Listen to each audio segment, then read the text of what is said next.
हर महादेव मित्रांनो, जय महाराष्ट्र मित्र. या जेवण करायला ठेचा आणि कैनेची भाकर जे की आपल्या सायकलिंग ग्रुपचे मेंबर होते त्यांनीच दिले होतं. तर आजचा मुक्काम आहे पेट्रोल पंपावरती, जे की तुम्हाला एक वेळ दाखवून देतो.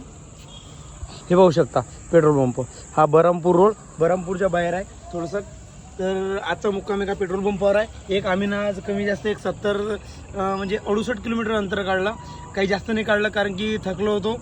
कारण की पहिलाच दिवस आहे. आता एक 2 ते 3 महिन्यानंतर मी डायरेक्ट सायकल चालवली म्हणून. तर आता जेवण करतो. समाधान भाऊ आपलं काय म्हणणं आहे? तर म्हणणं असं आहे की दत्ता भाऊ सोबत फर्स्ट टाइमच आपण राईड करतोय. कारण की आता दत्ता भाऊचं म्हणजे 2-3 महिन्यानंतरच राईड हे होती, त्यामुळे थोडंसं राऊंड थोडासा कमीच घेतला आज. बरं. तर मित्रांनो, राऊंड कमी घ्यायचं कारण हे की डायरेक्ट एकदमच त्रास करून घेतल्यापेक्षा धीरे धीरे वाळू. जसं की आपण 120 ते 150 किलोमीटर अंतरा कव्हर करू शकतो. पण एक तर 3-4 महिने झाले सराव नव्हता डबल. तर त्याच्यामुळे ठीक आहे मित्रांनो, खूप जास्त गरमी हो राहील टेंटमध्ये आणि वर ढगाळ वातावरण आहे. हर हर महादेव, जय महाराष्ट्र. हर हर महादेव, जय महाराष्ट्र.